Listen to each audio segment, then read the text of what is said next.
here's an introduction to all of our new visitors. Hello, and welcome to another episode of Lost Treasure Stories.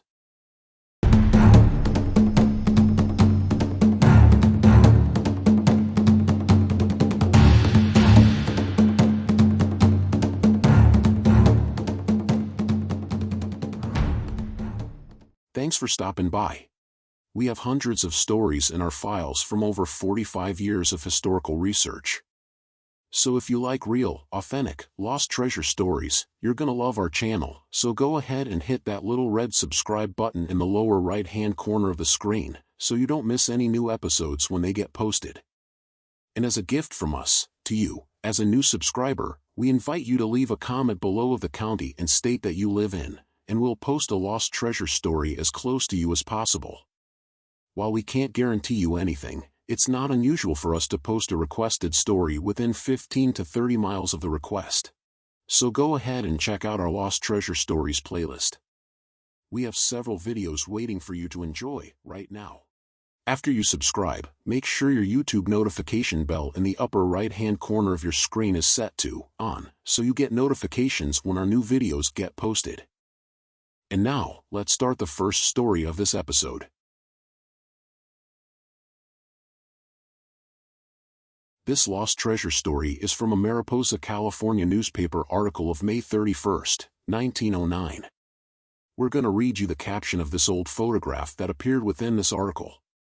Of course, you won't see much detail in the image. Photographs in newspapers in this time period was still a fairly new concept, and they just weren't very good. Still, it was the beginning of a new era in the newspaper industry. Imagine what it would be like to read a newspaper of today, or an online news website, that didn't have any photos. So here we go.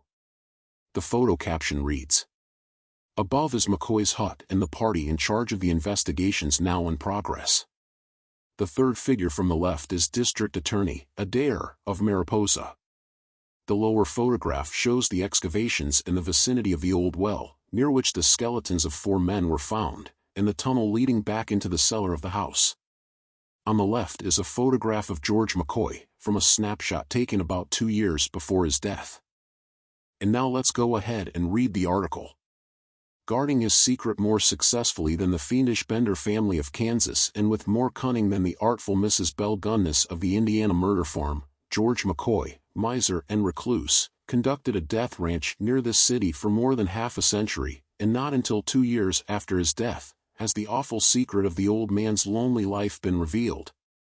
Now the search for bones has led to a quest for treasure, believed to have been taken from victims and buried on the ranch as far back as the placer mining days of the early 1850s.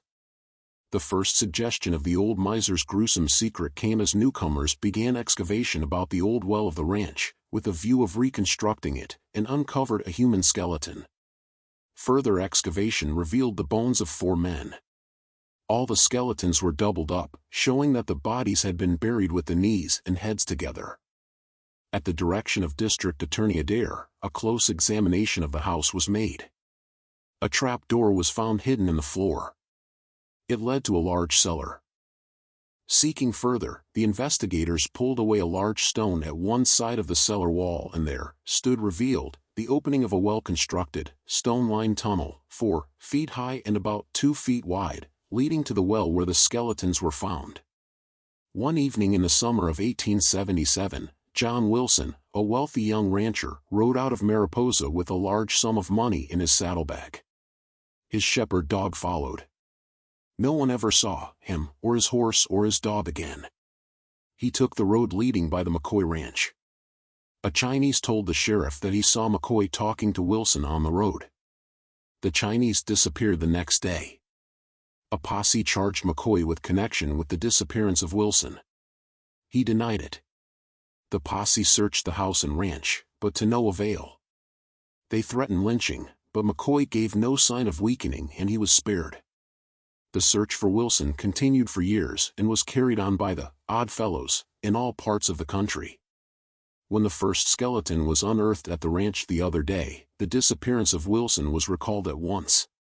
The day following the discovery of the skeletons, a solid gold band ring with the letter W engraved on the inside was unearthed. Nearby, the skeleton of a dog was found, and the Wilson mystery had been solved. But the question of what became of the money remains unanswered. McCoy never spent a dollar of it. If Wilson was murdered for his money, what are the other 3 skeletons? Gold was plentiful in the early 50s when McCoy built that cellar and secret tunnel. Thousands of persons swarmed here from the ends of the earth to engage in the placer mining. McCoy was a miner himself, but the gruesome discoveries on the McCoy Ranch point to an easier way of obtaining gold. If the theories accepted today on the countryside are correct, rich treasure lies hidden somewhere on the Death Ranch, and the searchers will not be satisfied until every foot of earth has been overturned. 2 years ago, a party of county officials, stopping at the place, opened the door to find the body of McCoy, sitting upright on his bed, his hands clutching their ragged blankets, and his great blue eyes wide open, in an expression of abject terror. He was dead. And that concludes this lost treasure story. In summary, none of the money thought to be buried on the farm has never been known to be found. Unless McCoy was out in other locations secretly spending it somehow, the treasure is quite possibly still there. Don't go away yet. That's just the first story in this episode. There's more coming up right now, and of course we have our special Lost Treasure Found story at the end of this video. Enjoy, everybody. This lost treasure story is from an historical record in White County, Arkansas. In 1852, a prosperous Mississippi cotton planter named John Boggs decided that slave labor was immoral. He sold his holdings and moved to the Ozark Mountains, settling on a tract of land about 10 miles north of Searcy, Arkansas. Being an industrious farmer, Boggs soon increased his fortune to $40,000. He always refused to sell any farm produce unless he was paid in gold, and it was this obsession that also caused him to keep all of his money on the farm. In 1862, when the Civil War caused bands of straggling soldiers, of both armies, to run over and pillage his farm, Boggs decided to bury his money. According to his family, Boggs put his savings into fruit jars. One he filled with silver, and one he filled with gold coins. He decided to bury these in a freshly plowed garden. Due to his fear of the soldiers and guerrillas, it was always after dark when he went out to bury his coins. But because it was dark whenever he buried them, he wasn't quite sure of where the X marks the spot was. Boggs could never locate the money after the war. For several years the old man could be seen digging where the garden had been, and in surrounding areas, but so far as his neighbors ever knew, he never found any of the coins. The jars probably sank deeper than Boggs had anticipated. His farm was located 1 mile from today's Highway 16 and 10 miles north of Searcy, in a grove of cedar trees near Highway 305. That concludes this story. It might pay us to meet you there. Just bring your metal detectors, shovels, and something to hold and carry out a fortune in old gold coins.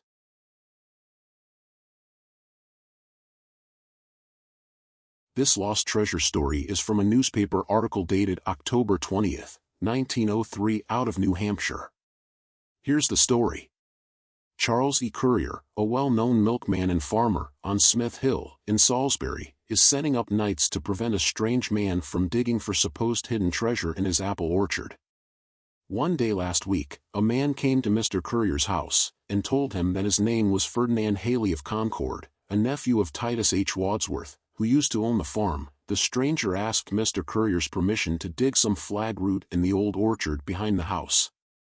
Mr. Currier, for the sake of old home associations, gave the desired permission and the stranger went to digging. On the same night, it is supposed that he returned and did some more digging. It is known that a man hired a livery team at a stable and with 3 laborers drove to the farm and dug all night. A hole 5 feet deep and 10 by 12 feet in length and width had been dug, and the first Currier knew about it was the following morning. Currier has heard rumors of a buried pot of gold in his apple orchard, and he says that if there is any money there he wants it himself. For this reason he has been keeping guard for the past 3 nights in hope of catching the treasure seekers. Titus H. Wadsworth, who is supposed to have buried the treasure, died February 19, 1901. He was said to be somewhat peculiar, and it was often hinted he had a large fortune. His life was an interesting one. He fitted for college at Kimball Union Academy at Meridian, and graduated from Williams College. For 8 years he was a teacher and well-known educator, but ill health forced him to take up some outdoor employment, and he bought the farm on South Hill, where he lived until his death, 50 years later. Wadsworth never married. He left 2 brothers and 2 sisters. One of his brothers is Judge W. B. Wadsworth, mayor of Silver Cliff, Colorado, and the other is Colonel George G. Wadsworth. One of the sisters was Mrs. Caroline S. Haley of Concord, who lived with him for a number of years before his death, and according to Courier, it is her son Ferdinand, who is here searching for the supposed buried gold. Ferdinand had a brother who died a few years ago, who had been an instructor at Harvard. It is known that not much ready cash was found after the death of Wadsworth, and the general belief here is that he did bury his wealth upon the farm. This lost treasure story from an Alabama newspaper dated February 6, 1972, reads: The pioneer settler, John Welch Prewitt, was a prosperous Tuscaloosa County planter and developer. He owned approximately 4,000 acres of land north of Northport and was also a slave owner. Arriving in Tuscaloosa during the early 1820s, he soon developed a thriving plantation. According to family information, he chartered a boat to Africa. He went there to purchase slaves for his Tuscaloosa County plantation. Slaves were brought to America by Prewitt. Arriving in Mobile, they traveled to Tuscaloosa County via the Warrior River. Prewitt owned 600 slaves at one time, yet he had sold many of them before the outbreak of the Civil War. Slaves were given by Prewitt to his children when they were married. After the war, many of the slaves remained with the families who had owned them. Some of the Prewitt slaves learned to speak very little English. Prewitt developed a slave camp on his plantation, consisting mainly of one long building, the living quarters for the slaves. As part of the camp, and opposite the living quarters, were various craft shops operated by the slaves to make the needs of the plantation. The shops included weaving, leather, spinning, farm tools, food preserving, and more. Wagons were also made in the shops. Nearby were vegetable gardens, for the plantation. All of these activities were located close together and made up a village. White cotton uniforms were made in the shops for the slaves to wear. The slave camp was not far from the John Welch Prewitt home and only a short distance from the now Highway 43, about 8 miles from Northport. Wagons made by the slaves in the shops were used for travel to Northport, Greensboro, and Demopolis, for business trips by the Prewitts. Business included buying home and farm supplies, buying and selling slaves, and selling cotton and plantation products. According to Prewitt family data, Miss Betsy, whose real full name was Elizabeth Cooper Prewitt, second wife of John Prewitt, was good to the slaves. She always made sure they had medicine and food, especially so when there was an epidemic of typhoid fever in the slave camp. Love was so great for Miss Betsy by the slaves, that this love was handed down to later generations of the Negro slaves, because of her concern for them.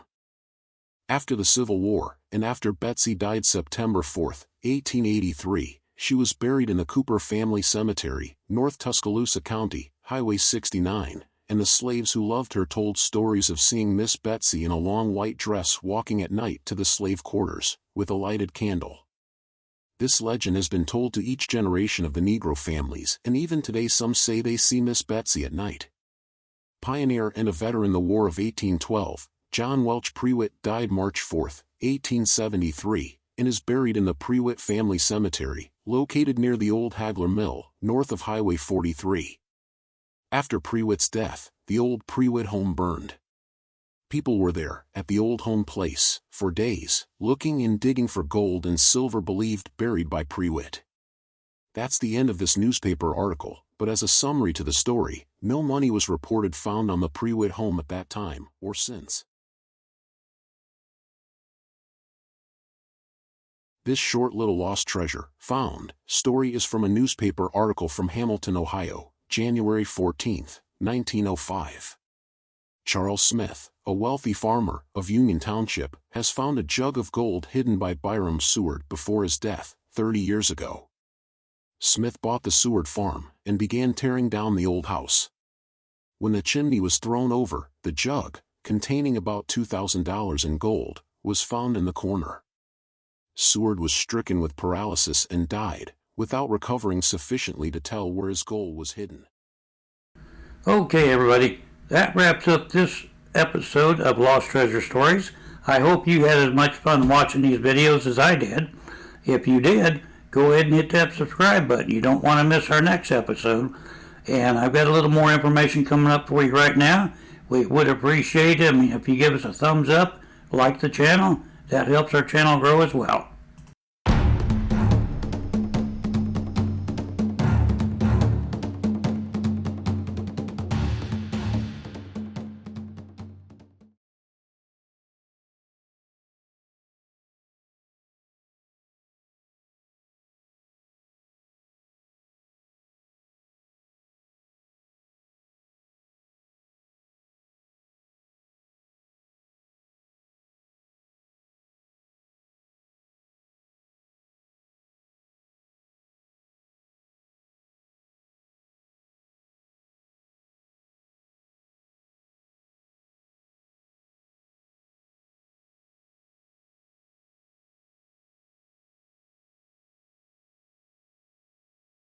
Okay, everybody, that wraps up this episode of Lost Treasure Stories. I hope you had as much fun watching these videos as I did. If you did, go ahead and hit that subscribe button. You don't want to miss our next episode. And I've got a little more information coming up for you right now. We would appreciate it if you give us a thumbs up, like the channel. That helps our channel grow as well.